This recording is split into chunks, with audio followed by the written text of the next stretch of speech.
네, 여러분들한테 문자 보내기를 내년 운세 어디 가서 물어볼 바에는 나한테 오라고 제가 알려준다고 그렇게 문자를 보냈어. 답장이 많이 왔을까요? 안 왔을까요? 제가 별로 신통치 않은가 봐요. 내가 좀 신통하면 뭐 이렇게 봐주세요 이런 사람 많을 텐데 나 꽤 신통한 사람인데 아니 꽤 그 실력이 있는데 참 나는 실력 있다고 주장하고 사람들은 별로 인정하지 않고 이거는 뭐지? 그런 실력이 없는 건가? 그래 이제 뭐 몇 분은 보시겠다고 그러는데 사실 이렇게 이제 그 어디 가서 뭘 물어보고 하는 것이 답이 없어요. 이게 가봐야 어떤 때는 더 답답하기만 해. 풀리지 않아요. 이게 물어본다고 운명이 바뀌는 게 아니고요. 답이라는 게 문제가 있으면 문제를 해결하는 그 해결을 아니면 내가 뭐 이렇게 큰 돈이 막혔어. 그래서 가서 물어봐. 그럼 물어보면 거기서 막힌 그 문제를 해결할 수 있는 방법이 제시할 것 같아요.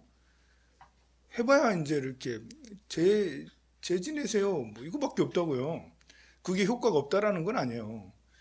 그런데 그 말고 또 무슨 설명을 어떻게 해줘서 이게 없어 할 만한 이런 것이 직접적으로 이렇게 해결될 만한 내 문제를 바로 해결할 만한 것은 없어. 왜냐하면 오래 전부터 이렇게 지금 돈이 막혔다라는 거는 어제 오늘 일이 아니라 최소 3년, 5년 전부터 생긴 일이고 길게는 10년, 20년 전부터 쭉 내려온 일이거든요. 그렇게 계속해서 문제가 되어 온 것이 지금 당장 해결된다는 것은 한 가지 일로 뭘로 해결된다는 것은 좀 어려운 일이거든요. 결국은 그냥 상담하고 온 것밖에 되지 않아요. 상담이라도 좋지. 어, 문제 해결은 딱 두 가지밖에 없어요. 금방 당장 해결은 어렵고요. 좀 갖고 두 가지 방법밖에 없는 거. 내가 아무리 연구를 해봐도 두 가지밖에 없어요. 두 가지밖에. 하나는 내 지혜를 갈고 닦는 방법이에요. 이렇게 마음을 다스리는 것도 지혜를 할 수 있고요. 직장에서 뭘 맡겼다면 더 공부를 열심히 해서 자격증을 따거나 아니면 인문학 공부를 열심히 하거나 아니면 자기가 생각했던 다른 부분을 공부를 열심히 하거나 부전형 공부를 하면서 열심히 하면 더 좋죠. 그러니까 자기 지혜를 갈고 닦는 나 자신의 상품 가치를 높이는 수밖에 없어요. 내가 더 많이 배우는 수밖에 없어요. 그래서 시대의 변화를 읽을 줄 알고 또 내가 어떤 길로 가야 되는지 고민해야 돼. 가서 내가 어떤 길로 갔으면 좋겠어요. 물어보는 자체가 참 애매한 게 요즘엔 직업이 수만 가지잖아요. 어떤 분야는 할 수 있어. 뭐 이렇게 어떤 분야는 얘기해 주세요. 말을 많이 하는 쪽으로 가세요? 아니면 임무를 받아서 하는 걸로 하세요? 아니면 자영업을 하세요? 아니면 몸으로 때우는 걸로 하세요?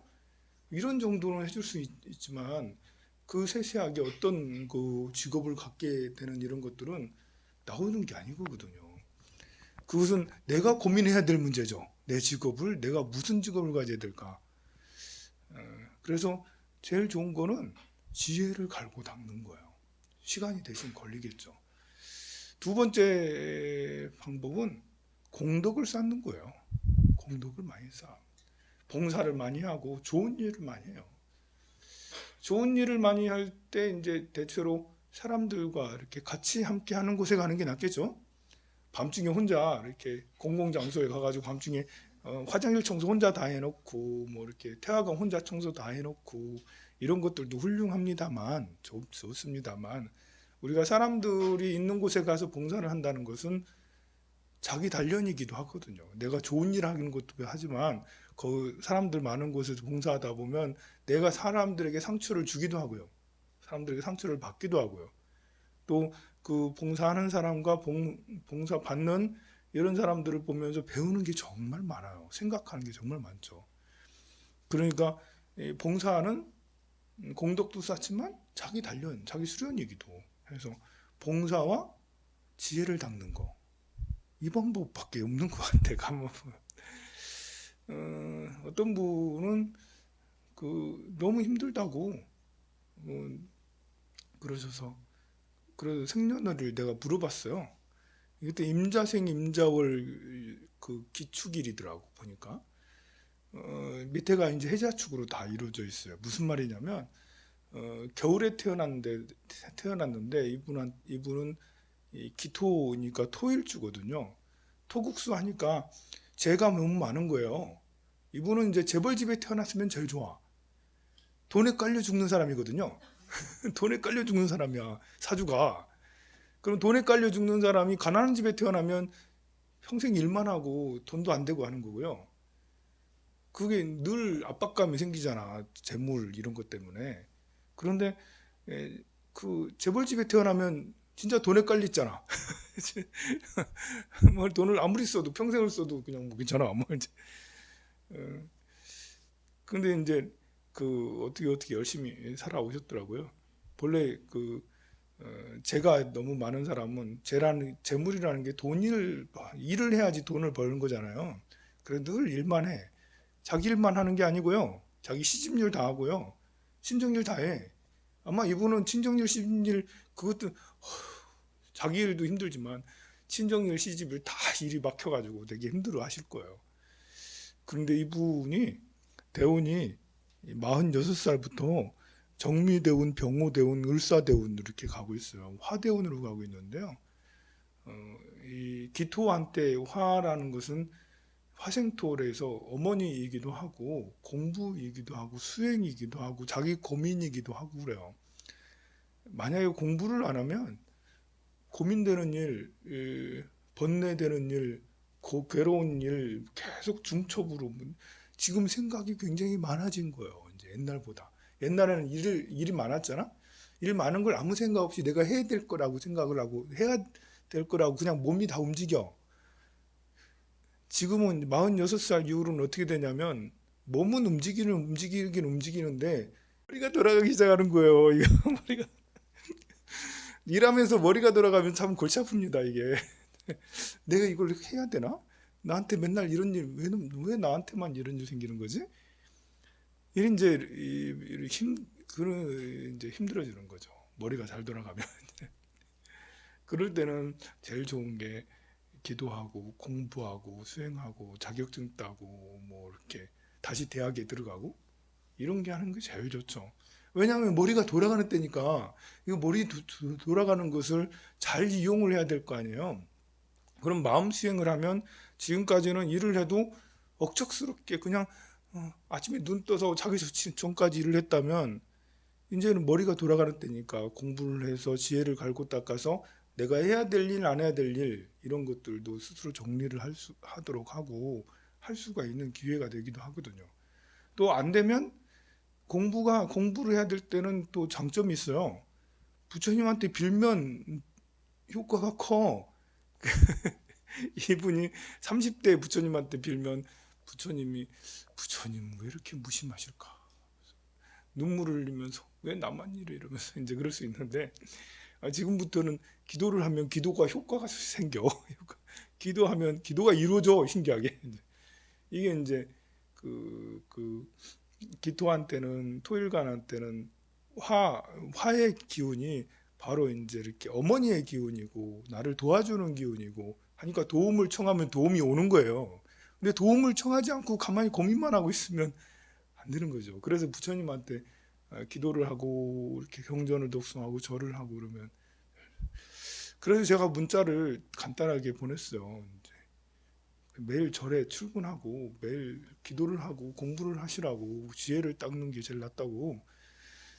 나는 그 문자를 보내면서 이분이 스님이니까 이런 말 하지 스님이니까 이런 말 하는 거 아니야? 라고 꼭 그렇게 느낄 것만 같더라고요. 진짜인데 진짜인데 내가 스님이라서 이런 말 하는 게 아니고 어, 이분한테는 30년 동안 계속 공부하고 기도하고 이런 때가 온 거. 46에서 76세까지 대단히 이렇게 이렇게 속세의 논리로 보면 대단히 불행한 운이라 할 수 있죠. 기도하고 공부하고 이런 걸 안 하잖아, 속세에서는. 그러면 고민만 잔뜩 계속 고민하다가 나중에 이렇게 병원 가면, 요즘에는 조기 진단 잘 나오잖아. 병원 가면 뭐 어디 무슨 암 걸렸다, 뭐 어떻게 됐다 이런 얘기 딱 듣기가 좋거든요. 그러면 안 되잖아요. 그런데 그 공부 공 근데 이제 절집에 와서 이렇게 보면 수행을 하는 스님들이나 아니면 뭐 제가자들이나 이런 사람들 입장에서 보면 굉장히 좋은 운이죠. 어, 수행 30년 동안 수행이 보장돼 있어. 내가 절에 갈게요. 그러면 방해하는 사람이 별로 없어. 내가 절에서 이렇게 기도하고 있으면 이제 이렇게 전화도 잘 안 오고 그냥 저 괜찮아. 공부하기가 좋고 기도할 시간이 나오는 거예요. 아무리 일이 많고 복잡하고 이래도 기도한다면 새벽이든 저녁이든 시간이 낼 수가 있는 거예요. 근데 어떤 사람은 기도하라고 그렇게 이렇게 얘기를 해도 진짜 시간을 못 내는 사람이 있어요. 그런 사람은 이제 진짜 바쁜 경우인데 시간을 낼게요 해서 불교대학 딱 등록해서 그 달에도 기운이 있을 때가 있거든요. 공부하는 때가. 그 달만 그래. 그리고 그 다음 달이 돼서는 바쁜 거야. 다시 직장 나가고 일 나가고 못 다니는 공부할 기회나 이렇게 그 기도할 기회라는 게 시간이 안 나. 그런 경우도 많이 있어요. 그러니까 이분 같은 경우는 굉장히 우리 그 절 입장에서 보면, 수행하는 사람 입장에서 보면 참 다행인 거지만 본인이 절에 안 다니면 이제 얘기하기 싫어. 자, 그 페르소나에 대해서 지난번에 좀 얘기하다 말았는데요. 좀 들으세요, 이거를. 제가 자꾸 이런 얘기를 하는 이유는 속세 얘기인지는 하지만 지혜를 갈고 닦아야 되잖아. 아까 내 운명을 극복하는 법 두 가지가 있다고 그랬잖아요. 지혜를 갈고 닦고 공덕을 쌓고. 공덕은 좀 전에 불공 드리고 했으니까 됐고 이제 지혜를 쌓아야 되잖아. 페르소나라는 건 이제 그리스 연극에서 가면을 쓰는 그 가면을 페르소나라고 그래요. 이 페르소나를 요즘에 내년에 많이 듣게 될 거예요. 올해 지금도 계속 듣고 있죠. 내가 아니더라도 텔레비에 보면 자주 이렇게 등장하게 돼요. 왜냐하면 김난도 교수가 얘기했으니까. 김난도 교수가 얘기하면 그게 1년 내에 그 얘기가 계속 돌고 나오거든요. 페르소나는 양면적 자기 모습이라고 하면 되고요. 멀티 페르소나가 되면 양면적이 아니라 3면, 4면, 5, 1000변 만화라고 할 수가 있겠죠. 한 사람의 자아가 아니라 여러 사람의 자아. 그게 잘못되면 이제 그런 용어가 있었는데 32가지 뭐 어쩌고 해가지고 한 사람 안에 여러 개의 자아가 진짜 들어있어서 내가 여자가 되기도 하고 내가 폭력자가 되기도 하고 내가 그 교수가 되기도 하고 이런 영화가 있었거든요. 그런 게 이제 멀티 페르소나에 나쁘게 된 그리고 정신적 문제가 된 거고요. 그렇지 않고 팔방미인, 때로는 여자 역할도 잘했다가 때로는 선생님 역할도 잘했다가 때로는 부모님 역할도 잘했다가 때로는 애인 역할도 잘했다가 때로는 뭐 이렇게 그 리더의 역할도 잘했다가 이렇게 이제 아는 것도 많아. 할 줄 아는 것도 많고 능력도 대단해. 이런 사람이 이제 팔방미인이라고 그러는데 그걸 이제 멀티 페르소나라고 생각을 하면 될 거예요. 이런 사람들이 점점 예전에도 그랬지만 사실 우리는 계속 그래왔어요. 이렇게 자기의 정체성이 이것이기도 하고 저것이기도 하고 그런 것이 소비로 가면 소비에서 이제 그 초저가와 프리미엄만 살아남는 그런 이제 소비 형태가 생겨난다는 거죠. 최저가, 가성비가 좋고, 가성비라는 게 가격 대비 성능이 좋다는 거잖아요. 가성비가 굉장히 좋아, 싸. 그런 거는 시대를 불문하고 인기가 많죠. 어느 시대나 다 누구나 다 좋아하는데요. 가성비가 좋은 초저가, 그리고 프리미엄, 최고 좋은 상품. 아무리 가난한 사람도 최고 좋은 상품으로 살고 싶다라는 거예요. 우리 칠보당 보살님이 한 번씩 하시는 말씀이, 저분이 금을 사러 온 거 맞아? 신기한 거예요. 금을 사는 사람이 이렇게 있어 보이고 뭐 이렇게 재벌들이, 이런 사람들도 금을 사겠지만 이렇게 겉모습이 허름하니 좀 그런 게 있잖아요. 우리가 보면 사람 차별하는 건 아니지만 근데 정말 이제 이렇게 힘들고 어렵게 사는 사람들도 금 사러 많이 온다는 거죠. 과거부터, 옛날부터 그래 왔던 거예요. 근데 지금 아이들도 그런 거예요. 지금 아이들도 어, 가성비를 따질 때는 억수로 이 100원, 200원도 막 따져요. 최적, 초저가 이렇게 나오잖아요. 쇼핑몰 들어가서 초저가를 100원도 쌀 거 찾으려고 몇 시간이나 코인하고 막 그러잖아요. 그렇게 하면서도 최고 좋은 상품, 뭐 구찌나 아니면 뭐 샤넬, 이런 최고 좋은 상품, 가방이나 화장품 이런 것들을 또 하고 싶은 것도 하고 다닌다는 거죠. 그게 이제 양면적 모습이라고, 소비 양극화를 할 수가 있습니다. 그걸 보고 야누스적 소비라고 해요. 야누스. 예, 그리스 로마 신화에 나오는 두 얼굴을 가진 이제 야누스.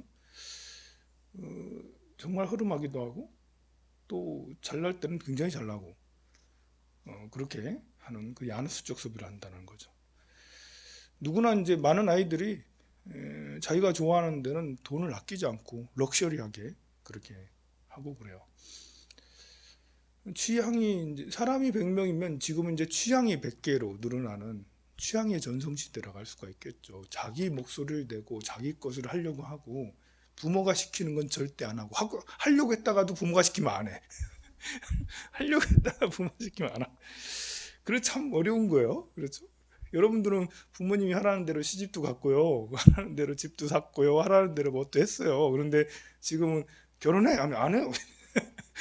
하려고 결혼하려고 했는데 안 해. 하라고 하면 또 안 해. 그게 이제 지금은 시대가 이제 식신상관의 시대. 식신상관이라 해서 내 능력을 펼치는 시대거든요. 옛날에는 관의 시대였어요. 관의 시대라는 것은 명령을 그대로 따르는, 지시를 따르는. 왜냐하면 옛날에 그 안 따르면 죽었으니까. 지금 옛날에는 부모님 말을 안 들으면 용돈 안 줘요. 지금은 아버지한테 이렇게 좀 들이대도 엄마가 이렇게 주기도 하고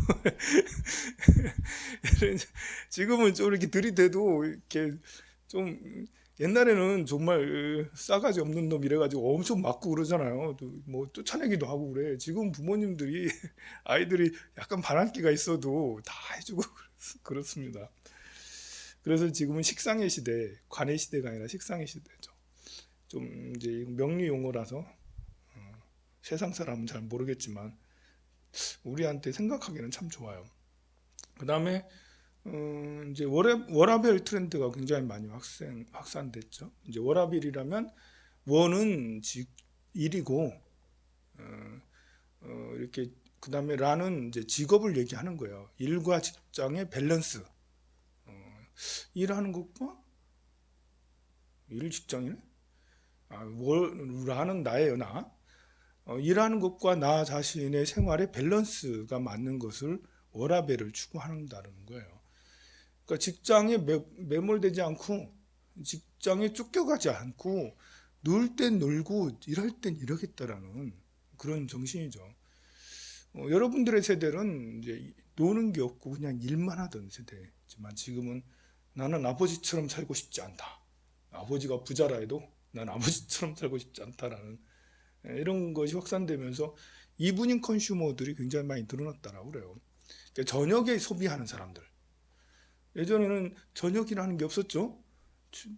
퇴근하니까 10시야. 퇴근하니까 12시야. 그러니까 저녁이 없죠.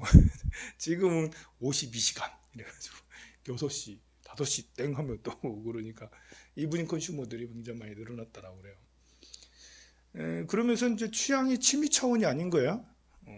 이제 시간이 더 늘어나면서 또 취향이 직업까지 연결될 정도로 자기 나머지 시간을 더 그렇게 취미를 가꾸고 취향을 쓰는데, 그것이 거의 전문가적 수준이 된다는 거죠.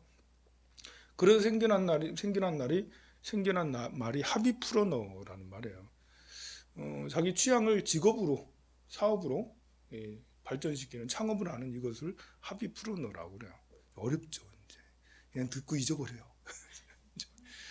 또 이제 호큐페이션이라고 해서 호피하고 오큐페이션에서 이제 취미와 직업이 같이 합성이 된 말이 이제 호큐페이션이란 말도 생겼다라고 그래요. 나도 잘 모르겠어요. 그리고 이제 내년에 더 많이, 지금까지도 유행했지만 내년에 많이 유행될 게 나를 표현하는 캐릭터와 이제 굿즈 같은 것이 이제 열풍이 불 거라고. 뭐 갤럭시 S10을 내가 안 써서 잘 모르겠는데 설사 쓴다고 해도 그것이 뭐 나를 닮은 캐릭터가 그 갤럭시 10이나 11이 만들어 주는지 어쩌는지 모르겠지만 만들어 준다네. 거기에서 인공지능이 탑재가 돼 있는지 나를 닮은 캐릭터를 만들어 준대. 뭐 어떻게 했는지 모르겠지만 미모지, 뭐 이모지 이런 캐릭터가 있대요. 나를 이제 닮은 이런 게 있대요. 점점 발전하고 있는 것이죠. 저 증강현실이라 해가지고 이렇게 그 요즘에는 이제 인공지능이 점점 발달되면서 기계가 이제 기계화되면서 물건을 반복적으로 들었다 옮기고 이제 이런 것들도 증강 이렇게 기계가 이제 만들어져서 아주 나는 적은 힘으로 기계가 싹 해주는 이런 도와주는 이런 것들이 많이 이제 발전돼 있어요. 곧 있으면 이미 상용화되고 있는 거 있기도 하고요. 일반화되기는 얼마 남지 않았겠죠. 그리고 이제 이 소비 트렌드 중에 이제 지난번에도 얘기했지만 젠더가 프리하다. 이제 남자, 여성, 남성성, 여성성 이런 것이 프리해져서 그런 트렌드가 이제 계속해서 유행을 한다라는 거죠. 이 작년에 이제 올해죠. 2019년도에 구찌에서 이제 그 광고라 해야 되나? 구찌에서 뭐 패션쇼를 했는데 주제가 페르소나였대요. 그래서 페르소나라고 김남도 교수가 했나? 어쨌든 시대를 앞서가는 브랜드들이니까 구찌에서 패션쇼를 했는데 패션쇼 이름이 페르소나였대. 그렇게 해서 뭐 정말 페르소나적인 사회가 돼가고 있는 것 같기는 합니다만 남자들은 화장을 많이 하고요. 여자들은 이제 그 코르셋 같은 것들을 착용을 안 한다는 그런 얘기를 해요. 자, 이렇게 하면서 디지털 허언증이라는 것을 지적을 해요. 디지털화가 되면서 브이로그 활동들이 많이 되거든요. 브이로그라는 것은 비디오하고 블로그를 합성한 용어인데요. 자, 요즘에 유튜버들이 자기 일상 생활을 브이로그를 찍어서 유튜브에 올리는 거예요. 별거 아닌 것도 올리는 거죠. 내가 아침에 일어나서 세수하는 것도 이렇게 찍고요. 세수해서 아침에 요리하고 이렇게 하는 것들도 찍고요. 어디 여행 가가지고 난 지금 어디 있다 이러면서 막 이렇게 찍고요. 어느 음식점 가가지고 난 뭐 먹고 있다라는 것도 예전에는 사진만 찍었는데 지금은 동영상으로 막 다 찍어서 거기에 뭐 이렇게 자막도 넣고 뿅뿅뿅 별도 넣고 뭣도 넣고 이렇게 해가지고 예쁘게 해서 이제 올리면 사람들이 구독자가 100만 명, 200만 명 되고 그런다고 하는 거죠. 그것에 이제 폐단도 있죠. 자기의 나쁜 모습은 안 보여주고 항상 좋은 모습만, 재밌고 활발한 모습만 보여주려고 하는 그런 자기를 중계할 때 현실적 자와 이상적 자를 구분하지 못하는, 자칫하다가는 너무 이렇게 심하게, 그래 어떤 경우는 어떤 분들은 자기 모습을 너무 많이 찍어서 올려서 약간 거부 반응이 들 때도 있어요. 내 모습을 너무 많이 찍어 올리는 것도 좀 그렇잖아. 나만 그런지 나만 다 그런지 몰라도 그러니까 내 개인적으로는 계속 아무리 예뻐도 예쁜 사람도 계속 찍어 올리고요. 못생긴 사람도 계속 찍어 올리거든요. 근데 이제 폰이 워낙 이렇게 찍으면 저절로 뽀샵이 돼서 그냥 탁 돼. 신기하게 내 얼굴보다 더 잘생기게 찍히더라고. 화장을 안 했는데 화장한 것처럼 딱 찍히고 막 그래요. 나도 이제 유튜브를 이렇게 한번 이렇게 올린 거 보면서 내 이렇게 안 잘생겼는데 그래서 나 이렇게 안 잘생겼는데 왜 이렇게 잘생기게 나오지? 이런 현실하고 이 영상하고 다른 것 같아. 이런. 그래서 이 자기가 보고 싶은 장면만 연출하다 보니까 디지털 허언증이 생길 수 있다라는 그런 염려를 하고 그러네요. 그리고 이제 이런 큐레이션이 만들어주는 우리가 이제 페이스북을 한다든지 인스타를 하면 저절로 이렇게 그 자기랑 연결되는 사람들이 나의 친구인 모든 사람이 뜨는 게 아니더라고. 나는 친구가 4천 명이 넘는데 늘 올라오는 사람들은 똑같은 사람만 올라와. 4천 명이 다 올라오지는 않더라고요. 이상하게. 누구를 올려주는지는 모르겠어요. 페이북에서 인공지능에서 올려주는지, 인스타도 인공지능에서 올려주는지. 그리고 제가 이렇게 건전지를 딱 사잖아요? 사고 나면 바로 페이북에 탁 떠요. 내가 샀다고 찍는 게 아니라 사라고 찍는 거기 광고가 올라오는 거예요. 이미 나 건전지 샀는데 왜 건전지 광고가 나 이미 이거 중고로 하나 샀거든요. 이거를 전용으로 찍으려고 인도 가기 전에 이걸 했는데 있는 것보다 지금 이게 더 나빠 보니까 자꾸 꺼지고 그래가지고 새로 샀는데 이게 복불복이라고요. 딱 샀을 때 참 더 좋은 걸 하면 참 좋은데 이렇게 영상 찍으면 자꾸 꺼지고 잘못 샀나 내가 그래 이렇게 이렇게 이런 물건들을 이렇게 온라인으로 사면 이게 공유가 되는가 봐요. 공유가 돼서 바로 이제 페이스북이나 인스타로 바로 그 물건이 떠요.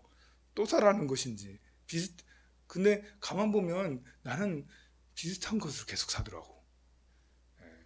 건전지 샀으면 또 그 다음에 또 나중에 건전지 사야 되잖아. 이 폰 샀으면 또 그 다음에 폰 사야 되잖아. 가구 샀으면 가구 또 뭐 사야 되잖아. 한번 보면 나는 비슷한 걸 또 사니까 이 사람들이 꼭 머리가 나쁜 게 아닌 것 같아요. 샀다고 바로 올리는 것이 꼭 나쁜 건 아닌 것 같아요. 그런데 그것이 나도 모르게 이렇게 지도당하는 길로 인도당하는 이끌려가는 이런 것이 될 수도 있어서 더더욱 우리가 더 깨어 있어야 되는 것이 아닌가 싶습니다. 그리고 또 이제 어제 기사를 보니까 핀란드 너무 대단한 거 있지. 기사 안 봤어요? 85년생이 총리가 됐어요. 여성이 그것도. 85년생 여성이 총리가 됐어. 30대 중반 총리인 거지. 34살. 우리나라 그날 나이는 34살이잖아. 우리나라 35살. 35살짜리가 총리가 됐어요. 세상에. 총리하면 우리나라는 대통령이거든요. 우리 문 대통령은 60대인데 이렇게 다음에 출마할 사람들도 50대도 잘 보기 어려워. 황교활인가? 황교활이라고. 황거사님은 나 연세가 지금 60대 넘으셨을 텐데. 이렇게 전부 다 국회의원들이 전부 다 이제 다 60대 전후된 분들인데, 이 핀란드에 35살. 이렇게 나이가 많다고 해서 나쁘다는 게 아니고요. 나이가 적은 사람도 진입을 해야 되는 거 아니에요. 국회의원이 돼야 되는 거 아니에요. 우리 김영삼 20대 후반에 국회의원 됐잖아요. 그때는 그렇게 젊은 사람들도 됐는데 핀란드는 정말 일찍부터 정당 활동을 10대 때부터 정당 활동할 수 있고요. 18살 때부터 투표를 할 수가 있대요. 이 34살, 35살 이 총리도 지금 정치 입문한 지 13년 됐대. 그러니까 이제 13년 됐으니까 이제 뭘 모르는 사람이 아니라는 거예요.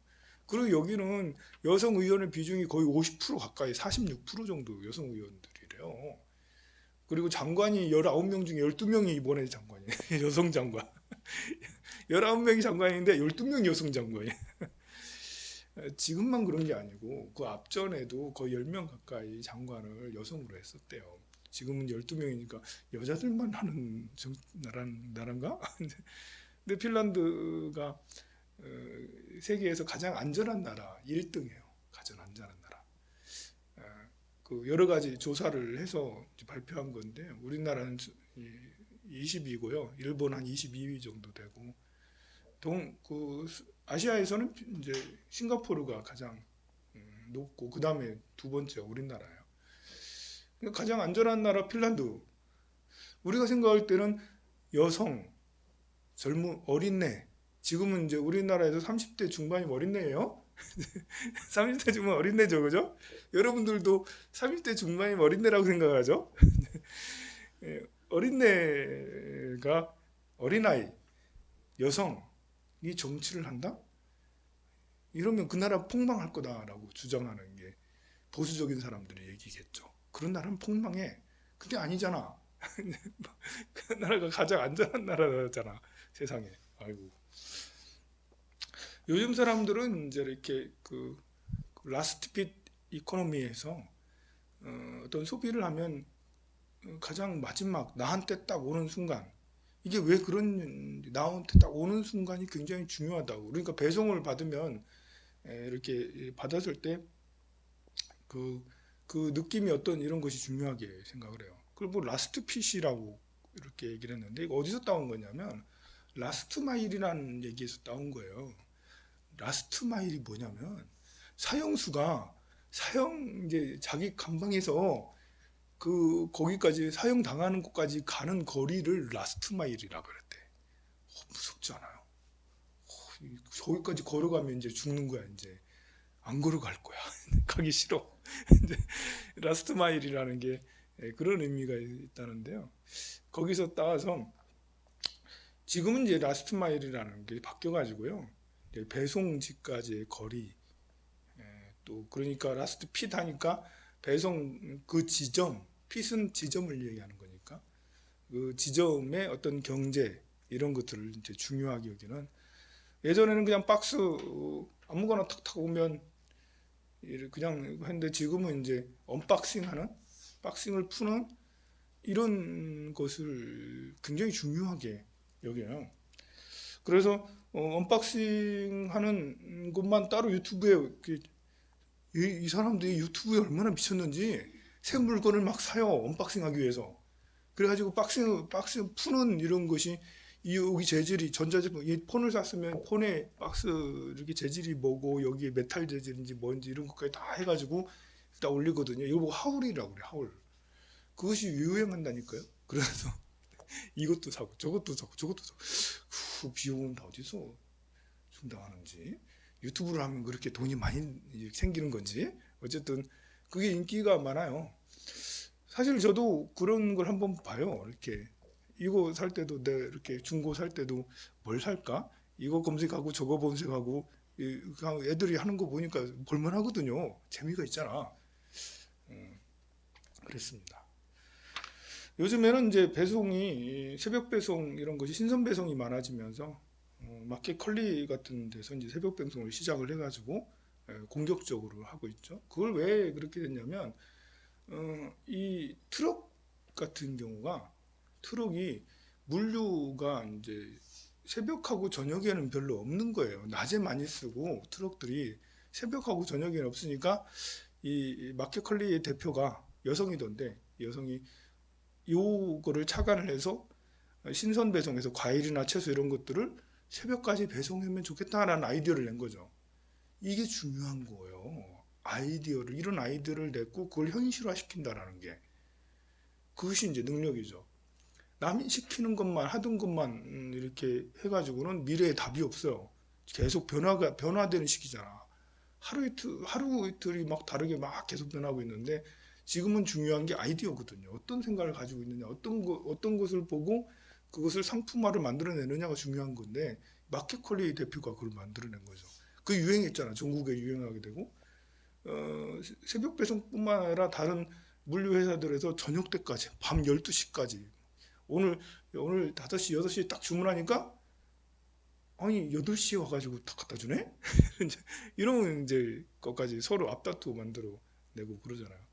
또 정육각이라고 해가지고 지방엔 없지만요, 정육각이라고 해서 강남에 이렇게 가면 2시간 내에 이렇게 이제 정육점이잖아. 그러니까 그 소고기나 돼지고기를 2시간 내에 딱 배달을 해주는, 근거리 배송, 신선 배송 바로 해주는 이런 것들도 있다라고 그래요. 또 동원 홈푸드가 이쪽 홈푸드 쪽에서는 1인가 봐요. 이런 데서도 역시 마찬가지로 새벽 반찬 배달, 저녁 반찬 배달 이런 배송 서비스를 굉장히 활발하게, 심지어 세탁도 이제 옛날부터 하긴 했지만 더 많이 활발하게 수거하고 또 배송해주고, 또 수거함까지 또 이렇게 만들어가지고 비밀처럼 이렇게 그 자물쇠 채워가지고 수거함 만들어가지고 세탁 수거해서 세탁 갖다 주는 이런 서비스들도 굉장히 많이 발달했어요. 또 수산 버티컬 커미스라고 해가지고 오늘해라는 수산 시장 있잖아요. 전국에 이제 오늘 잡힌 수산물 다 공수해가지고 온라인 판매하고 배송하고 이런 것들도 사실은 아이템이잖아요. 내가 이런 걸 할 거야. 그런 이런 것 같이 하자 뭐 이렇게 해가지고 되는 이런 거니까요. 그러니까 제철 수산물들을 그렇게 팔고 그렇게 한다라고 그래요. 또 이런 것은 수산물이나 농산물에 그치지 않고 가구 시장에도 한샘 같은 데서는 가구 어떤 세트를 만들어서 뭐 가구 책장하고 뭐 이렇게 또 그 수납장 이런 것들을 100만 세트, 200만 세트 팔고 그랬대요. 올해 인기가 많았다라고 그러죠. 또 특이할 것은 정기구독 서비스도 우리가 관심을 좀 가져야 되겠죠. 정기구독 서비스. 화장품을 정기구독하나? 화장품 정기구독 하나? 아직 좀 나이가 드셔서 안 한가? 화장품 같은 거, 분유 같은 거, 뭐 기저귀 같은 거, 비타민 같은 것도 정기구독을 한대요. 정기구독이 딴 게 아니에요. 그냥 한 달에 한 번, 또는 일주일에 한 번, 아니면 매일 이렇게 배송을 해달라는 이런 거거든요. 우리가 이제 월간 구독 이런 거 많이 했잖아. 월간 구독 신의 20일, 뭐 한겨레 20일 뭐 그런 거 하고, 또 신문 같은 건 매일 구독이잖아요. 그런 게 구독이 이제 이렇게 확산이 되면서 일상생활용품, 심지어 이제 면도 제품 구독, 남자겠죠 그럼? 아, 여자도 면도 하는구나. 면도 제품 구독 해서 이제 며칠에 한 번씩 이렇게 배송해주는 이런 것들도 되죠. 사실은 또 우리 북클럽도 구독이라 할 수가 있겠죠. 지금 하고 있는 이것이 북클럽하고 비슷한 거예요. 여러분들은 책 안 읽고 있지만 제가 대신 읽어가지고 여러분들한테 얘기하고, 북클럽을 이번에 만들면서 북클럽이 한 40명 정도 되거든요. 이 사람들하고 한 달에 2번 모임을 갔는데 이분들이 그래도 책을 잘 읽는지 안 읽는지는 모르겠지만 제가 책에 관계된 얘기를 자꾸 해서 책을 안 읽어도 읽은 사람처럼 만들어 주려고 책을 안 읽어도 읽은 북클럽 회원뿐만 아니라 여러분들까지, 북클럽 회원은 책이 있으니까 그래도 한두 마디 아는 소리를 더 할 수 있고요. 여러분들은 그렇군 하고 이제 그 정도만 해도 됩니다. 그런 게 정기 구독 서비스인데, 이 구독이라는 게 이제 유튜브 같은 것도 구독 이렇게 딱 누르면 구독, 좋아요, 알림 눌러주세요. 이렇게 이제 구독, 좋아요 이거 맨날 듣는 소리잖아요. 보면 구독자가 많으면 유튜브에서 그만큼 그것이 되고, 구독이란 말을 유튜브에서 이렇게 썼는데 전에는 이렇게 트윗이나 아니면 페북에서 팔로워를 많이 썼거든요. 근데 팔로워를 쓰다가 유튜브에서 구독을 딱 쓰니까 이제 구독으로 샥 넘어오는, 팔로워란 말보다 구독이라는 말이 됐고, 예전부터 해오던 구독이어서 그래서 그런 건지 지금도 구독의 세분화, 옛날에는 책을 월간 구독했다면, 신문을 월간 구독했다면, 지금은 분유, 화장품 뭐 이런 것까지, 비타민까지, 면도 제품까지 이런 거 구독하는, 신기한 더 구독의 세분화를 할 수가 있겠죠. 그리고 이제 라스트 핏 중에 중요한 요소가 이제 이동, 얼마나 근거리에 있느냐. 옛날에는 이제 이렇게 지금도 이렇게 큰 마트, 롯데마트 뭐 이렇게 홈플러스 이런데 큰 백화점 이렇게 다니고 그러지만, 그 회사들이 점점 매출이 줄고 있고 이렇게 망할 수도 있다라는 이야기를 자꾸 하잖아요. 그게 이제 1인 가구가 늘면서 생각을 해보세요. 나 혼자 사는데 내가 자동차 소유하는 것도 가분하지만 자동차를 타고 멀리까지 저 삼산 이마트까지 가가지고 딱 주차를 해놓고 카트기를 미는데 나 혼자야. 카트기를 미는데 나 혼자 카트기를 밀고 해가지고 이렇게 해가지고 뭘 사는데 나중에 보니까 몇 개 없어. 이제 살만하게 이러니까 이제 안 가는 거예요, 큰 마트를. 그래서 어디 가냐? 편의점 가는 거예요. 편의점 가까운데 아니면 안 산다. 편세권이라고 그래. 편세권. 편의점 가까운 역세권이라는 말 있잖아요. 역세권. 여기 가까운 데 살고 싶어 하잖아. 지금 편의점 가까운 데 살고 싶어 한다. 또 슬세권이라고. 슬세권. 슬리퍼 신고 다닐 수 있는 곳에 슬리퍼 신고 다닐 수 있는 그런 가까운 곳에 다니겠다라는 사람들이 편리니엄에 이제 편리하고자 하는 그런 욕망이죠. 정말 그렇잖아요. 여기 옆에 엑스디움 사는 사람은 좋을 거야. 내려오면 바로 옆에 편의점 있지, 영화 있지, 뭐 쇼핑 뭐 잔뜩 있지. 그 삼산 쪽에도 그 백화점 가까우가 많잖아요. 보면 다 이제 슬세권들이죠. 슬세권. 그걸 편세권들이고. 그 더 나아가서 킥세권이라고 있어요. 킥세권. 킥보드. 킥보드 타고 다닐 수 있는 거리. 요즘은 전동 킥보드가 굉장히 이제 유행을 하고 그래요. 그것도 가깝고 편리하게 이제 여겨서 그런 것이죠. 그리고 올인비를 해서 뭐 아파트 대형 작은 아파트 말고 큰 아파트를 선호한 이유도 그러겠죠. 큰 아파트 내에는 그 아파트 단지 내에 상점들이 다 빼곡하게 들어 있잖아. 거기서 다 해결이 되잖아. 그것이 지금만의 일은 아닌데요. 그런 아파트 대단지 아니더라도 빌라라도 아니면 이제 여러 다세대 주택 아니면 뭐 이렇게 어제 주택 단지라 하더라도 그렇게 올인비를 해서 모든 것이 다 있는 그런 곳을 선호하는 그런 시대가 됐습니다. 그리고 이제 이렇게 편의점이 지금은 단순하게 물건 구매만 하는 게 아니라 다양한 것들을 하죠. 세탁물을 수거하기도 하고요. 핸드폰 중고 이런 것들을 거기서 거래를 하기도 하고요. 공과금을 거기서 공과금을 편의점에서 내기도 하고 도시락이나 배송이나 이런 것들도 편의점에서 이렇게. 편의점의 역할이 그냥 이제 우리 일상생활로 침투해 들어와서 그래서 편세권이라는 게 그냥 억측이 아니고 진짜로 정말 편의점이 있어야지. 편의점 없는 곳에 어떻게 살아? 어떤 분이 그러더라고요. 저 깊은 산 중에 수도원 같이 깊은 산 중에 살면 되게 좋잖아요. 하루만 살고 더 이상 살지 못하겠다. 그 이유가 뭐니? 편의점이 없어요. 편의점이 없어. 이유가 편의점이 없어. 이렇게 이제 그리고 이제 그 여행도 라스트 트립 이래가지고 여행도 이렇게 직접 거기 가서 이제 딱 여행도 소비 일종이잖아요.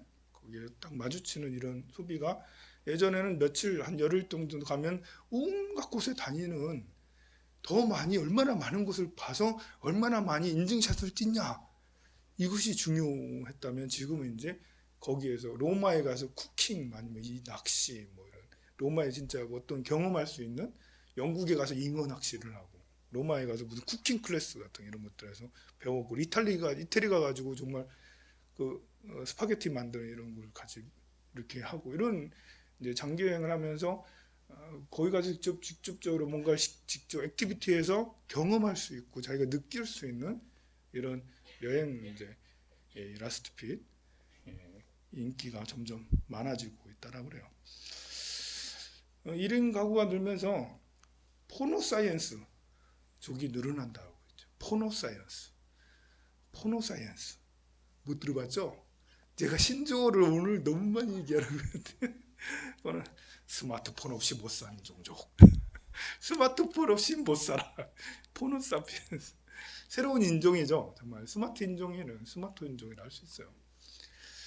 자, 여러분들 오늘도 즐겁고 행복한 시간이 되고요. 19일 날 우리 그 질문이 멈춰지면 스스로 답이 된다라는 책의 저자 잘생긴 스님이에요. 이렇게 이제 40대 초반 스님이던가 대학을 무슨 대 나왔는데 서강대 나왔나 무슨 데 나왔나? 하여간 그 좋은 데 나왔어. 그리고 이렇게 세계 여행도 하시고요.